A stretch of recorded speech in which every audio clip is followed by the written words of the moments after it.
उस दिन के बाद रुबा ने कभी भी अंधेरों से डरना नहीं सीखा। उसने अपने दोस्तों को बताया कि कैसे वह गुफा में गई और अपनी हिम्मत को पाया। धीरे धीरे जंगल में कई लोग उस गुफा की कहानी सुनकर आए और अपनी खुद की रोशनी की खोज में लगे रहे। हर एक व्यक्ति ने अपने डर को पार किया और जैसे जैसे वे गुफा के अंदर जाते उन्हें अपनी आंतरिक शक्ति का एहसास होता।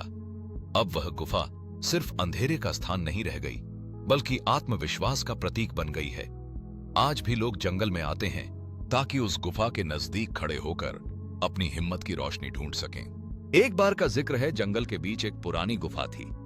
सब कहते थे वहां अंधेरा है, लेकिन कोई नहीं जानता था कि उस अंधेरे में एक छोटी रोशनी छुपी हुई है।